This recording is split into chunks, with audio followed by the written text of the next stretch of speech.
Hey YouTube, what's going on? Welcome back to the channel. Today I'm bringing you a POST Photon Hypernova Plunder Patrol deck list. So, if you guys are unaware, Plunder Patrol is getting a new card in Photon Hypernova, and that is Plunder Patrollship Jord, which I've taken the liberty of printing out some proxies so that I can do the deck list with live cards, because I think online deck lists are kind of mid.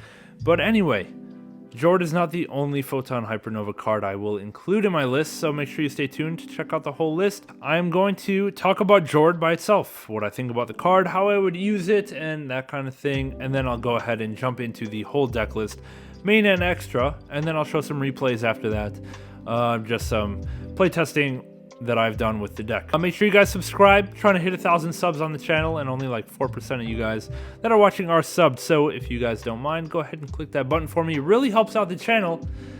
And with that, let's go ahead and jump on in. All right, before we get into this deck list, I want to talk about Jord. Okay, so Jord is the new card, the new Plunder card in Photon Hypernova. It's an Earth ship, so Plunder finally has an Earth ship to go into, and it has a few cool effects. Okay. So basically, it has a monster effect while on the field. If your opponent summons a monster, you can search a Plunder card. And then if it's equipped with a Plunder card, you can also summon one from deck. Okay? That's awesome. That part is great. I think it's going to be very good when you're playing against Earth decks. No doubt about it. But using it as a turn 1 combo piece is pretty risky unless you already know what you're going up against, and you know it's going to be good. So, there are only a few situations where I would use Jord's effect to summon tokens to both sides of the field. Because, if you think about it, the point is to, you give your opponent a token, then you can go into Blackbeard and summon an attribute based on whatever token you gave them. Okay, so you will have one interruption in exchange for giving them one token. I think that's a terrible trade. Okay, because you're pretty much going to have to use that interruption on whatever they use with that token. So you've pretty much just canceled yourself out, and it's no good. So the few situations where I would actually use Jord intentionally turn 1 is, or any turn, not just turn 1. First of all, if I know I have game, of course. If I can get over that token and still do the rest of the damage, I'll use it. If I know that my opponent having the token will hurt them. So if I know that they are playing Gamma or Imperm or are playing Kashtira, I will go into Jord and give them a token so that they can't just start off their turn summoning Unicorn or summoning Fenrir against me. I think that will be a very good use. Okay?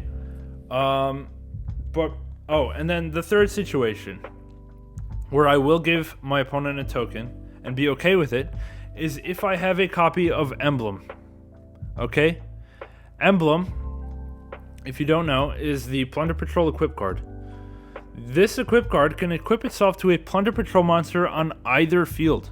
So you can equip it to your opponent's token, then activate Emblem to remove the token and give yourself a ship.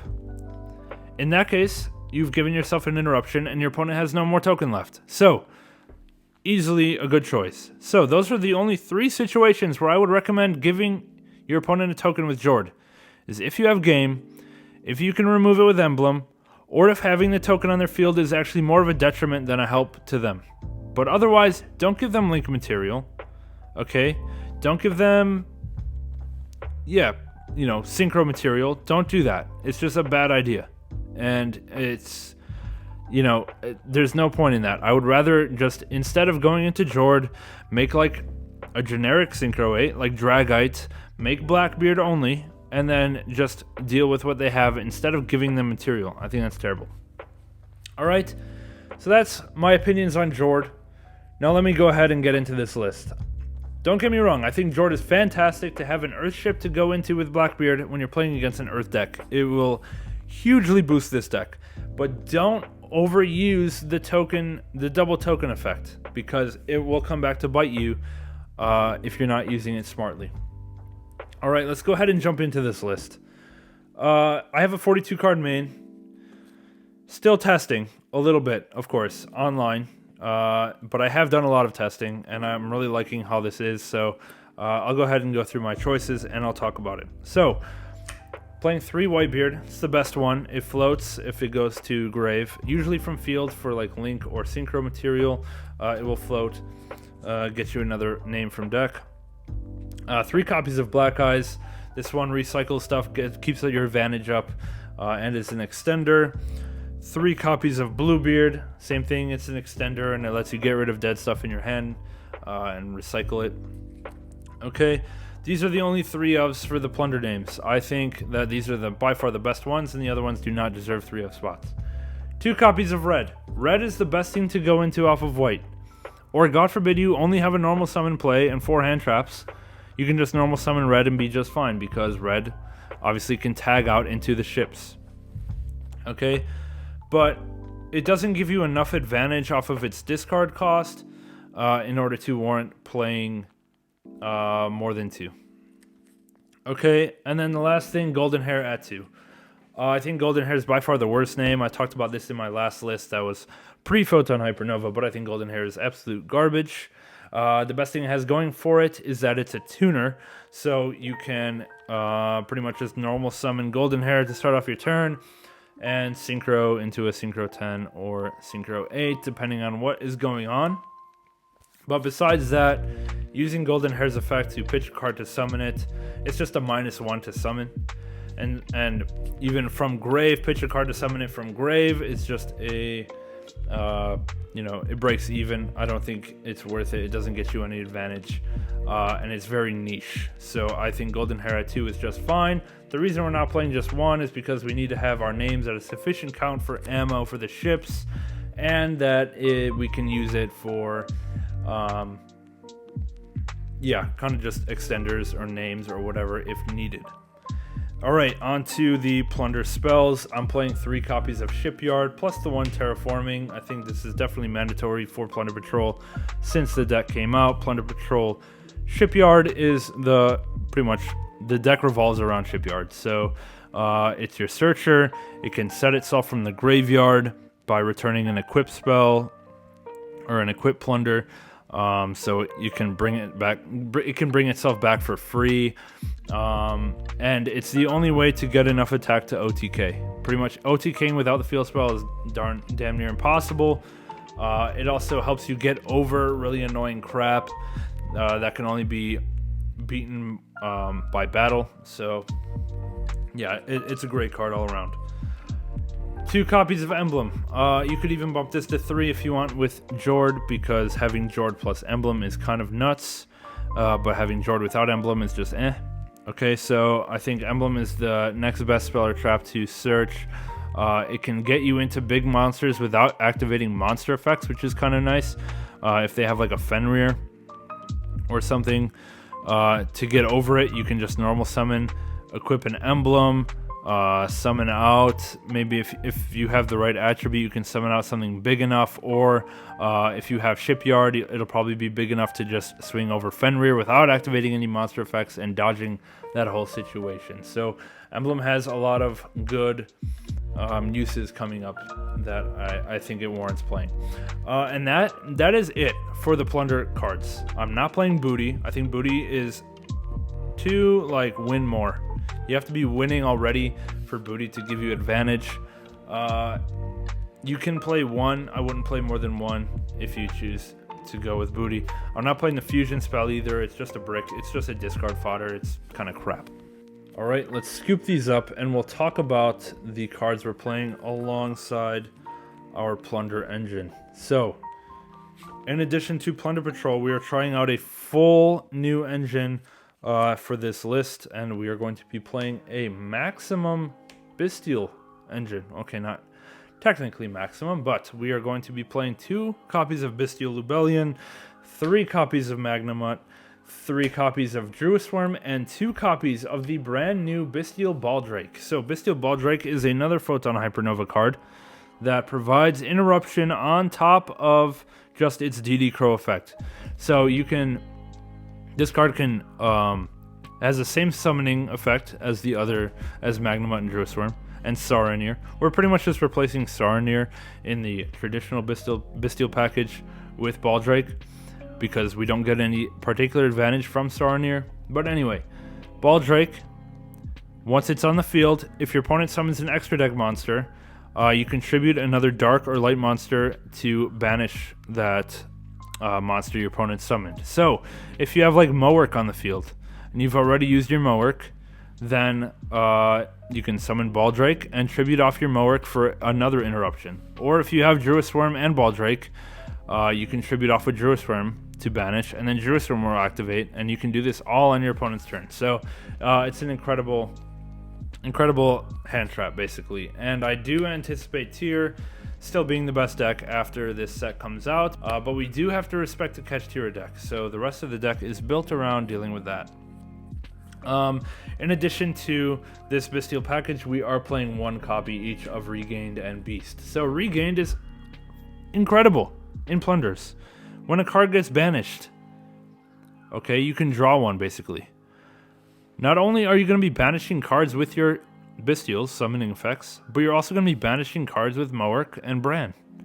So like Regained will be going off non-stop. Even if you just open Regained with no Bystials, you can just activate it, summon your Mowerk, and then you're good to go. You're going to be drawing cards. So I think Regained is too good to not play. I think the Bystial package as a whole is too good to not play. This will keep up your advantage like no other, easily summoning back level 6s, which you can then synchro into synchro 10s easily with all of your tuners. Beast you can maybe cut, but I think I just like it as another form of interruption. Easily searchable, plus it lets you recycle Regained. If you go for Regained first and it gets popped, then you can go for Beast next, and then Beast can set back the Regained just to keep up that draw power. Yeah, I've been very happy with how this engine has been performing in Plunder Patrol. I think it's a really good mix. Just the ability to go into big synchro monsters and to be able to keep up your advantage. Even if you're like searching off Magnemut, but Bystials aren't that good against the deck you're playing against, you can just discard them for all of your Plunder discard costs, like Shipyard and Blue. So it's just a really good synergy with the Plunder names. Okay, and for the final 11 cards of the deck, so I've been a little bit on the fence on what to fill the remainder of the deck with, but I decided just to go with a hand trap lineup, and I'll explain why in a second. So I think Nib is going to be back. It destroys Kashtira, is what I meant to say. We're going to be playing 3 copies of Imperm because it's decent against Kashtira and decent against Tear and good against Spright and good against Floowander. So Imperm is just good all around against the top 4 decks in my opinion. Similarly, Effect Veiler I think is going to be pretty good. And then the last 2 cards are 2 copies of Ghost Ogre. So the reason I decided to play hand traps and not board breakers is to support the Bystial package, because your main engine, the Plunder Patrols, are all water except for like Mowerk and Lease in the extra. But if you're playing against a deck that is not dark or light, your Bystials are a little bit too dead. So I'm opting to play 8 light hand traps to kind of be able to facilitate you always having Bystial banish fodder to summon them out. So I think just for that extra synergy, we need to play some darks and lights of our own, and I think these are the best options in anticipation of the meta that I'm expecting. So yeah, this is the 42 card main. You could instead play just board breakers like Talents and Raigekis and stuff. I think those are going to be somewhat relevant this coming format, but I'm deciding to go the hand trap route as well. And with the Bystials, we have 8 DD Crow Bystials plus another 11 hand traps, so we're playing 19 hand traps, if you will. So I think that's gonna give us a pretty good shot. I will mention as well, I don't think I mentioned this yet, I have been playing this deck as a going second deck. I'm going blind second with 19 hand traps and just doing fairly well, and I think that's the better way to play, because realistically going first, Plunder Patrol can't really put up a good enough board where your opponent won't be able to break it. You honestly only set up 1 to 2 interruptions plus whatever hand traps you happen to draw. So I think going second is much better. It's very important to draw your 6th card because of all of your plunder ships require discard fodder. So not only, you know, do you have to spend resources to make the ships, you also then have to have resources left over to discard to actually use them. So having that 6th card is a big benefit, and usually you'll have enough hand traps to stop your opponent from making such a big board that you won't be able to get over it. Alright, so that's the main deck. Let's go ahead and talk about the extra for the POST Photon Hypernova list. As you guys know, we're playing Jord. I think 2 copies is correct, just because if you run into an Earth deck, you're going to want as many as you can. I've increased Blackbeard to 3 just for Kashtiras, because Unicorn will banish your Blackbeard if they know that it's actually the best card in your extra deck. So I don't think 2 is safe, because they can easily banish 2 off the bat with Diablosis and Unicorn. So I think having 3 Blackbeard is good. 2 copies of Mowerk, still the staple. Still 2 copies of Bran. I guess if you're gonna cut a plunder ship down to 1, Bran is the one. But this one is just really good for OTKs, and I always want to have at least 1 available. And against the back row decks, it's also kind of insane. So I do like Bran a lot. 2 copies of Lys for the light target. So that's 11 names right there. And then the last 4 cards are generic extra deck stuff. So 1 copy of Dark, because you're playing Bystials and just summoning your opponent's Magnamud is so good. Yeah, that's pretty much why. 1 Synchro 8 Dragite. I still think Dragite's the best one to go into with Plunder most of the time. You could play Draco Berserker the 10-Yi, but I like Dragite a little bit better. And then the last 2 cards are your Synchro 10s. 1 copy of Baron de Fleur and 1 copy of Chen Ying. These are just so good. If you start with a Bystial on your field, you can just start your turn, go main phase 1, normal summon Whitebeard or a Golden Hair, synchro those off into Baron, and then just not worry about the rest of your plays. So that's super nice. Yeah, so that's the 15 card extra. If you can't afford a Baron right now, there is a reprint coming in, I think April. But if you still don't want to deal with that, then I would play probably like Access Code if you have one, or like you could play a Ruddy Rose for a Synchro 10. You could play a 3rd Mowerk even, or a 2nd Dark, or something like that. But yeah, that's about it. I did decide to cut the Almirage. Almirage is typically played for the 1 card Blackbeard with Golden Hair, but if you're doing that, you're losing that game. So I don't really need Almirage too much, and I decided to cut it to make room for the Jords. Alright, so that's it. That's Plunder Patrol POST Photon Hypernova. Let me know what you guys think of this deck. What are you guys gonna do for POST Photon Hypernova Plunder? Let me know how this goes. I'm going to now play some replays for you guys. I'm not going to commentate. You guys can just watch. But if you have any questions about them, let me know in the comments, and I will definitely go ahead and answer those for you. Be sure to hit subscribe to the channel. Trying to hit 1,000 subs, and only you guys can make that happen for me. So any subs I would appreciate very much. Leave a like, leave a comment, and we will catch you guys in the next one.